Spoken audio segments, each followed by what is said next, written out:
everyone. I'm Frank Mallicoat. I'm an anchor reporter for KTVU Fox 2 here in the San Francisco Bay Area. My guest is the president of New York Central Park South Civic Association. He's also a homelessness expert, here to talk about a problem not going away anytime soon, especially in the midst of a pandemic. Let's say hi to Michael Fishler. Michael, good to have you with us.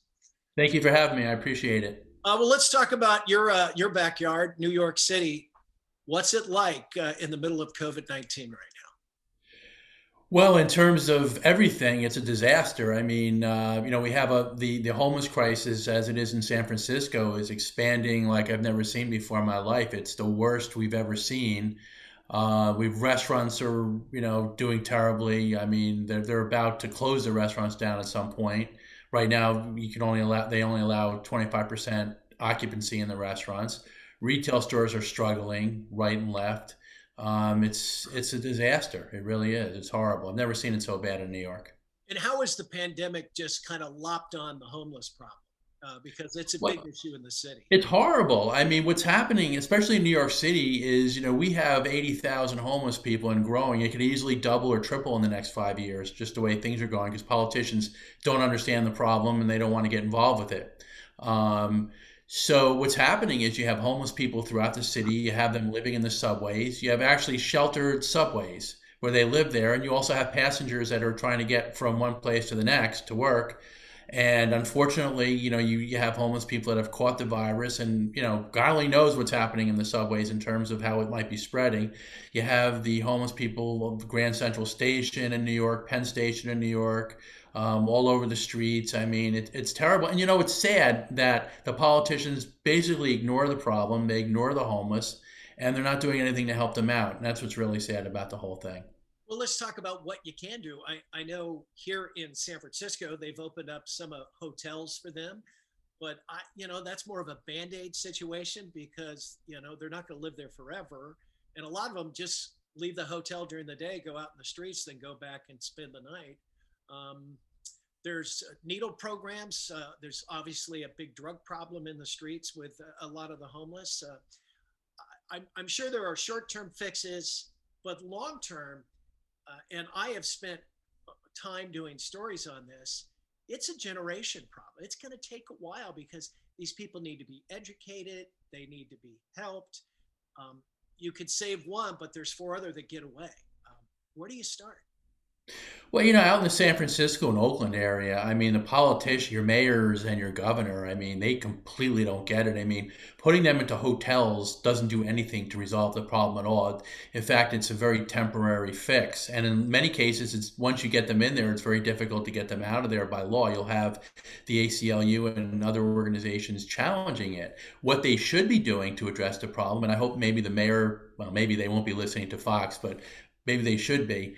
What they should be doing is they should be taking advantage of utilizing land that's owned by federal and state governments. There's empty buildings, there's retired military bases around that they could use where they can build modern rehabilitation facilities where they can bring people off the streets into these facilities and try to help them out, try to get them better, get them into jobs and maybe get them into affordable housing. And quite a few of these people can't be helped. So, but you get them off the streets and you bring them into these facilities, which they can build. And they're a lot less expensive. I mean, to build these modern rehabilitation facilities than they are in terms of putting them in these 5-star, 4-star hotels. I mean, putting them in these hotels is very, very expensive. You're not helping them. They leave the hotels, as you indicated, during the days. And then you have an uptick in crime. You have needles all over the place, defecating in the streets. San Francisco's got just a horrendous problem with defecating in the streets. And you have over 30,000 homeless people in San Francisco alone, and that number is growing. And that's going to double and triple. You're going to see people, and you're seeing it now, people leaving California, San Francisco, Oakland, all those areas, and they're leaving the state. They're going elsewhere because they don't want to live under these conditions. And businesses are going out of business, right and left in California, obviously, because they're shutting them down. And of course, when they're open, you have quite a few homeless people that are on the streets that are living in front of these businesses, and people don't want to cross over them to get into these establishments. It's happening in New York too. In Grand Central Station, we have restaurants and retail establishments. You have to practically step over homeless people to get into these establishments.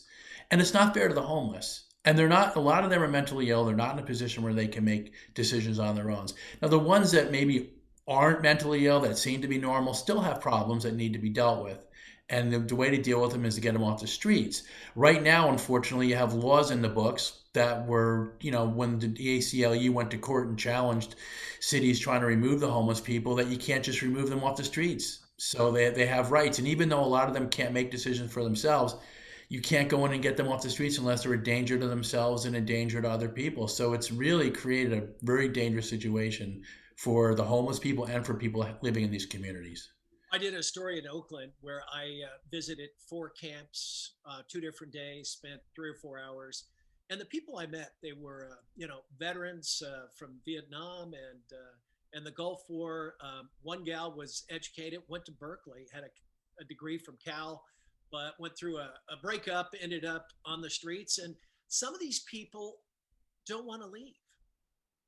And what do you do? Well, part of that is mental illness. They get very comfortable where they are. They're afraid. They don't want to go into shelters because when you go into shelters, a lot of cases you get beat up, you get robbed. So they kind of get that comfort zone of living in the streets. And then those are the people that need the most help because if you can get them off the streets and you can get them into modern rehabilitation facilities, and I'm not talking mental institutions, I'm talking you create modern rehabilitation places, plenty of land, plenty of empty buildings that you can, convert into these facilities. You can help a lot of these people. And the ones you can't help, still get them off the streets. It's the saddest thing in the world. I know when I leave my apartment and I see homeless people with just tons and tons of garbage around them, laying on the streets, rotting away. It's a horrible thing to have to see, mostly for them to have to live in that kind of scenario. And I think we're all a little bit jaded too. I know in the city, walking down Market Street, you'll see some guy, barely clothed, filthy, laying on the street, burnt out, lifeless, and people just walk right over. Cops walk right past them. Are we getting to the point where we sadly don't care, or is it that bad? Well, unfortunately, I think people care. I think you and I care, but I think it's the politicians that don't care. They feel that if somebody wants to live in the street, that's the right. They have a right to do that. I don't understand that thought process. I think it's the politicians are saying they want to live in the street. That's one less problem I have to deal with. I think that's what they're really thinking. And what is your organization doing? You represent probably a lot of the businesses there in Manhattan. What can you do as a group to alleviate the problem, or at least help, or to put a little pressure on City Hall to get busy? Well, first of all, we have a mayor that's going to be out of office next year, and so one of the things that we want to do is we're trying to meet with a lot of the candidates that are potentially going to run, and try to identify who we think is going to win, and try to really have a good conversation with them about the homeless crisis and find out what exactly they're going to do. Um, we're a young organization. I founded the organization to really fight on behalf of New Yorkers, some of the problems that we're having in the city, and we've definitely been attacking them. And one of the big problems, obviously, we're talking about today is the homeless crisis. But meeting with politicians, I mean, sitting down with them, having real serious conversations about how to resolve these problems. And one of the things that people can do is, I mean, vote people out of office that aren't doing their jobs. I mean, California, what I say to all the residents out there is if you don't like what's going on there, get rid of those politicians, all of them that aren't doing their jobs, and bring in new people. That's what they can do. The other thing that people can do is protest. I mean, residents can go out and let these politicians know, go to the governor's mansion or wherever maybe he's out having dinner somewhere, go to wherever he's having dinner at a restaurant, although nobody else can do that, but he can, and protest. Let them know. Go in large numbers, 1,000, 2,000 people. Let them know you don't like what's going on. That's the best way to do it, protesting. We're finding out that very small groups of people can protest and make a lot of noise and make changes. And we've seen that where some of the changes result in defunding the police. So if a lot of those groups can do that, we certainly can form groups to go out and really, hammer away at these politicians and get them to see that we're not happy with what they're doing and the fact that they're not addressing these problems that need to be addressed. I mean, San Francisco, it's to have these encampments all over the streets, to have people defecating in the streets, needles all over the place, that is unacceptable. San Francisco is one of the most beautiful cities in the world. It's a great city. I love San Francisco. I mean, we've been there several times. But to have what's going on in San Francisco is unacceptable. Where are the residents? Where are they? Should be out there protesting this They're stuff. gone. I'll tell you what, I mean, all the people that were, down in the financial district, the Embarcadero, long gone.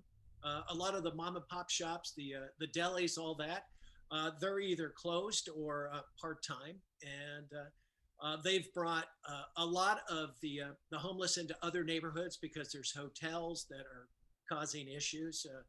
It's problem. I mean, this town is a ghost town. It's a Half the shame. businesses that have But and dropping hotels with homeless people into communities around the city, around the state is not the right way to come up with a solution to solve the problem. I mean, they seem to think by writing these checks and by putting these individuals into hotels is going to solve the problem. In fact, it makes it worse. But people have to vote. People have to complain. They have to complain and make loud noise. Otherwise, our politicians are going to continue to get away with what they're doing, which is very sad. Are you hopeful, Michael, that we can head a good direction here soon? As long as we get the right politicians in office, yes. If people continue to be foolish and vote for the wrong politicians, look, if you're a Democrat and you don't like what's going on, become an independent and vote Republican. If you don't like what your Republican politician is doing, then vote somebody else in. But don't keep voting for the same people just because you're in that party if they're not doing the right things for your city. Do you think the Fed should come into some of these cities and help? It's a difficult thing about having the feds come in. I would like to see more of a summit that goes on between the states and the federal government on a national basis because the homeless issue is a national problem. And so I'd like to see us have a summit and sit down and come up with some real solutions and get the federal government to kick in a little bit to help out as well. I think that would help things out. I think when you have the federal government come in and do all these things, it tends to, create a little bit of friction. What they could do, like we could be building portable shelters in some of these areas, especially with the virus to help some of these people, get them in these portable shelters. That we could be doing. It's better than sticking them into hotels and communities. You can stick them into shelters in different portable shelters in different areas that maybe are outside of where people are living, so you don't have all these problems. I think that they could do something like that. And the federal government's good at that. They bring people in and they build these portable shelters. It works out pretty well. They've done it in New York. And Michael, if people want to get in touch with you or your group, how do they do? www.centralparkcivicassociation.com. Okay, nice and easy. Well, happy holidays. I hope we head in a better direction between your city and our city here in San Francisco. Lord knows we need And some. everything in between. That's true. Topeka, whatever, everything in between. He is Michael Fishler. He's president of the New York Central Park South Civic Association and a homelessness expert. Thanks for your insight, Michael. I really appreciate it. My pleasure. Thank you. I'm Frank Mallicoat. If you'd like more, you can go to newsnowfox.com as well. Have a great day, everybody.